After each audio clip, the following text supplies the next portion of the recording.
जय हिंद मेरे प्यारे साथियों, कैसे हो आप सभी लोग। आशा करता हूं कि आप सभी लोग बहुत अच्छे होंगे। दोस्तों, भारतीय डाक विभाग में ये जो ग्रुप सी की नई वैकेंसी आने वाली है, जिसमें कि एमटीएस, पोस्टमैन और मेल गार्ड की भर्ती शामिल है, उसको लेकर के बच्चे काफ़ी ज़्यादा एक्साइटमेंट में हैं और काफ़ी सारे बच्चे चिंतित भी हैं। बार बार मैसेज कर रहे हैं, कमेंट कर रहे हैं और पूछ रहे हैं कि सर ये बताइए कि इसकी भर्ती कब आएगी, साथ में इसका कंप्लीट सिलेबस के बारे में एक वीडियो बना दीजिए, बेसिक रिक्वायरमेंट क्या क्या मांगा जाएगा। तो दोस्तों, आज की इस वीडियो में मैं आपको इस भर्ती के रिगार्डिंग में ये कंप्लीट सिलेबस के बारे में जानकारी देने वाला हूं, साथ में इसकी भर्ती कब आएगी, क्या कुछ नया बदलाव हुआ है और बेसिक रिक्वायरमेंट क्या क्या मांगा जाएगा उसके बारे में जानकारी देने वाला हूं।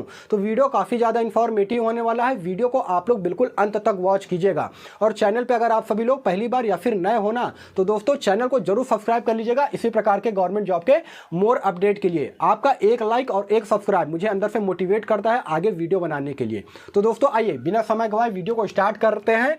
हम बात कर रहे हैं भारतीय डाक विभाग में जो ग्रुप सी की नई वैकेंसी आने वाली है, जिसमें कि एमटीएस, पोस्टमैन और मेल गार्ड की भर्ती शामिल है। नंबर ऑफ टोटल पोस्ट की बात करेंगे तो 60,000 से भी ज्यादा पोस्ट पर यह वैकेंसी आने वाली है। दोस्तों देखिए, सबसे पहले मैं आपको क्लियर कर देना चाहता हूं कि इसकी जो वैकेंसी आती है ना, वो दो प्रकार की वैकेंसी आती है। एक आती है डिपार्टमेंटल भर्ती और दूसरी आती है ओपन रिक्रूटमेंट, यानी कि फ्रेशर कैंडिडेट के लिए भर्ती। तो यहां पर मैं जो बात कर रहा हूं वो मैं फ्रेशर कैंडिडेट की भर्ती के बारे में बात कर रहा हूं, डिपार्टमेंटल भर्ती के बारे में बात नहीं कर रहा हूं, ठीक है ना।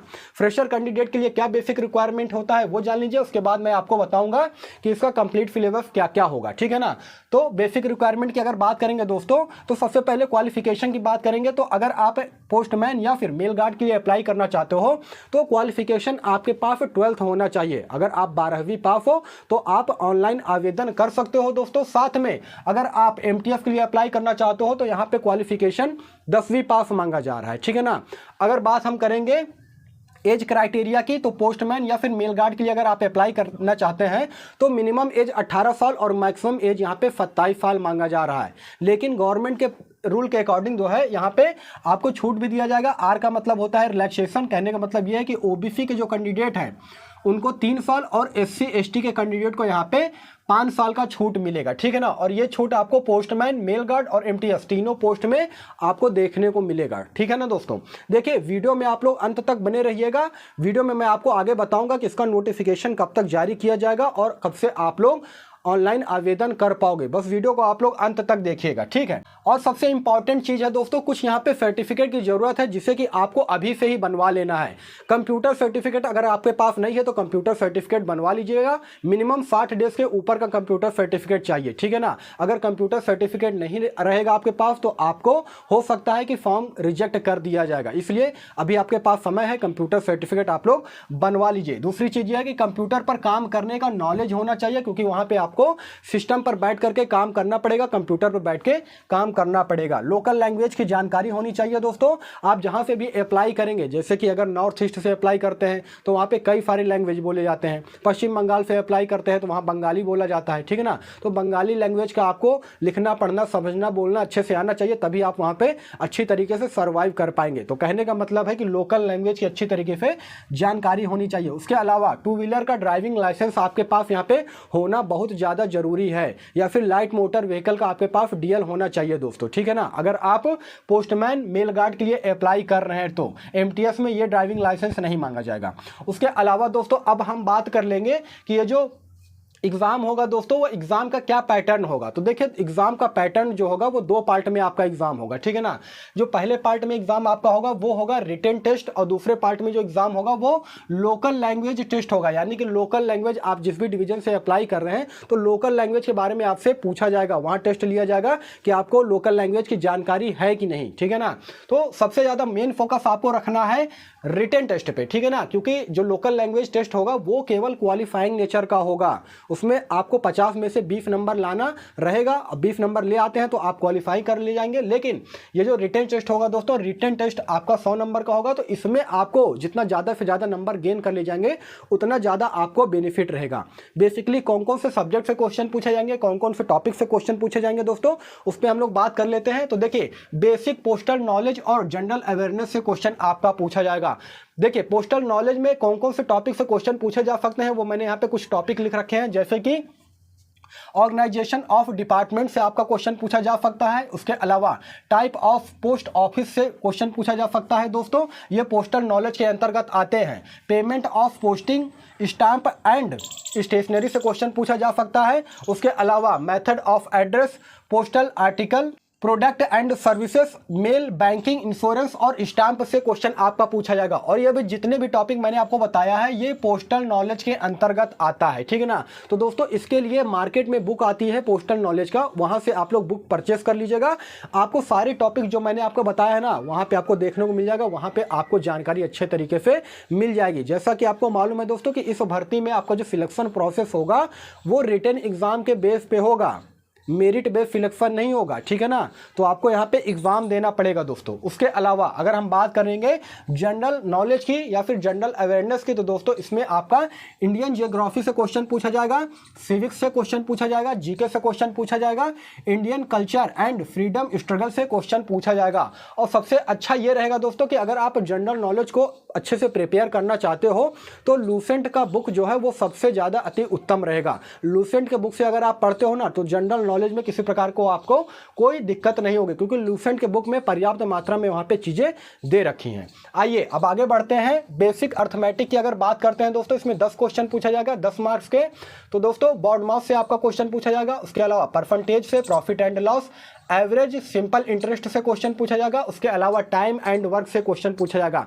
मतलब जिस प्रकार से आप एसएससी की तैयारी करते हो, बैंक रेलवे की तैयारी करते हो, बैंक की तैयारी करते हो, पुलिस की तैयारी करते हो ना, सेम उसी प्रकार से आपका यहाँ पे क्वेश्चन पूछा जाएगा। कोई अलग से आपका क्वेश्चन पूछा नहीं जाएगा, ठीक है ना। बस पोस्टल नॉलेज की अगर बात करेंगे तो यहाँ पे कुछ टॉपिक्स है जो कि अलग से पूछा जाएगा, उसके लिए आपको अलग से बुक परचेस करके आपको पढ़ना पड़ेगा। बाकी मैथ की बात करेंगे, उसके अलावा रीजनिंग की बात करेंगे, जनरल अवेयरनेस की बात करेंगे तो सेम सिलेबस वही रहेगा, ठीक है ना। उसके अलावा आगे बढ़ते हैं, रीजनिंग की बात करते हैं दोस्तों। तो रीजनिंग में कुछ टॉपिक से क्वेश्चन पूछा जाएगा, जैसे कोडिंग, डिकोडिंग, ब्लड रिलेशन, कथन निष्कर्ष, कैलेंडर, क्लॉक, है ना। उसके अलावा और भी टॉपिक्स होते हैं दोस्तों डायरेक्शन से। इन सभी टॉपिक से क्वेश्चन आपका पूछा जाएगा, तो इन सभी टॉपिक को आपको अच्छी तरीके से कवर करना है। उसके अलावा पोस्टल नॉलेज तो मैंने आपको बता ही दिया है कि उसके अंतर्गत कौन कौन से क्वेश्चन आपका पूछा जाएगा। तो ये कंप्लीट सिलेबस है दोस्तों, अभी से आप लोग तैयारी में लग जाइएगा, ठीक है ना। कंप्यूटर सर्टिफिकेट आपके पास नहीं है तो कंप्यूटर सर्टिफिकेट बनवा लीजिएगा। काफ़ी सारे बच्चे ऐसे होंगे जिनके पास ड्राइविंग लाइसेंस नहीं है, तो ड्राइविंग लाइसेंस भी आप लोग बनवा लीजिए। यहाँ पे मैंने आपको ये कंप्लीट सिलेबस यहाँ पे बता दिया है उन कैंडिडेट के लिए जो कि फ्रेशर कैंडिडेट है, क्योंकि डिपार्टमेंटल जो एग्जाम होते हैं ना, जो जीडीएस से पोस्टमैन में प्रमोट होते हैं या फिर जीडीएस में मेल गार्ड में प्रमोट होते हैं दोस्तों, तो उनके लिए क्या होता है दोस्तों कि वे अगर जब तक 5 साल तक जीडीएस में कार्यरत नहीं रहे हो या फिर अपनी सर्विस ना दिए हो तब तक वो प्रमोशन नहीं ले सकते हैं। वो डिपार्टमेंटल के लिए होगा, वो आपके लिए नहीं होता है। डिपार्टमेंटल के कैंडिडेट के लिए होता है दोस्तों कि अगर वे प्रमोशन लेना चाहते हैं तो उनका भी भर्ती आती है, उनको भी एग्जाम देना पड़ता है, तभी जाकर के वे प्रमोट होते हैं, ठीक है ना। तो उनसे आपको मतलब नहीं है, आपको मतलब है फ्रेशर भर्ती से, जो आपके लिए जो भर्ती आएगी उसके लिए ये कंप्लीट सिलेबस मैंने आपको बता दिया है। बेसिक रिक्वायरमेंट क्या चाहिए वो भी मैंने आपको बता दिया है दोस्तों।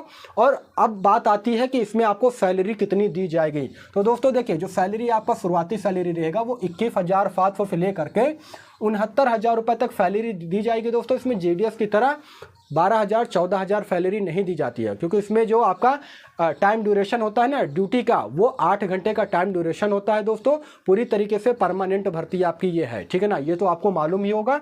अब सबसे इंपॉर्टेंट है कि बात कर लेते हैं कि सर ये बताइए कि इसका ऑनलाइन आवेदन कब से हम कर पाएंगे। तो दोस्तों इसका नोटिफिकेशन जो है आपको दिसंबर मंथ में देखने को मिलेगा। जी हाँ दोस्तों, इसका दिसंबर मंथ में नोटिफिकेशन आपको देखने को मिलेगा। उसके बाद जनवरी महीने से इसका ऑनलाइन आवेदन भी स्टार्ट हो जाएगा। यहाँ पे मैं लिख दे रहा हूँ, जनवरी महीने से, जनवरी 2024 से आप इसका ऑनलाइन आवेदन कर पाएंगे। देखिए भर्ती अभी क्यों नहीं निकाली जा रही है, उसके पीछे रीजन है, क्योंकि ऑलरेडी भारतीय डाक विभाग में 2 वैकेंसी चल रही हैं दोस्तों।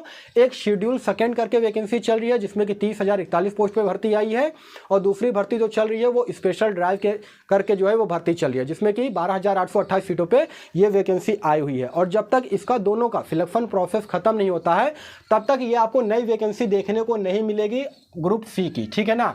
तो दोस्तों दोस्तों आप लोगों को अभी से करना क्या है कि अगर आपके पास दस्तावेज नहीं है, डॉक्यूमेंट्स नहीं है, तो डॉक्यूमेंट्स वगैरह तैयार कर लीजिएगा। उसके अलावा जो मैंने आपको कंप्लीट सिलेबस बताया है अभी से आप लोग तैयारी करना शुरू कर दीजिए, तभी जाकर के आप एग्जाम क्रैक कर पाओगे। और दोस्तों एक बात मैं आपको बताना भूल गया, देखिए पार्ट 2 का जो आपका एग्जाम होगा ना वो 50 अंक का होगा, लेकिन उसमें आपका लोकल लैंग्वेज से जानकारी पूछी जाएगी, ठीक ना। लोकल लैंग्वेज के रिगार्डिंग में आपसे सवाल जवाब किया जाएगा और ये केवल क्वालिफाइंग नेचर का होगा, यानी कि 50 नंबर में से 20 नंबर अगर आप ले आते हैं तो आप क्वालिफाइंग कर जाएंगे। लेकिन आपका जो मेन टारगेट रहना चाहिए ना वो पार्ट 1 के एग्जाम पे होना चाहिए, रिटन टेस्ट के एग्जाम पर होना चाहिए। तो दोस्तों यही सारा सब कुछ जानकारी देना था। अगर वीडियो आपको थोड़ी भी हेल्पफुल लगी हो, इन्फॉर्मेटिव लगी हो, तो वीडियो को लाइक कीजिएगा। चैनल पे अगर आप सभी लोग पहली बार या फिर नए हो तो चैनल को जरूर सब्सक्राइब कर लीजिएगा इसी प्रकार के गवर्नमेंट जॉब के मोर अपडेट के लिए। और अगर अभी तक आप हमारे टेलीग्राम चैनल से नहीं जुड़े हैं तो टेलीग्राम चैनल का लिंक मैंने वीडियो के डिस्क्रिप्शन में डाल दिया है, वहाँ से जाकर के आप लोग जुड़ सकते हो। फिर मिलेंगे किसी नेक्स्ट वीडियो में, तब तक के लिए धन्यवाद।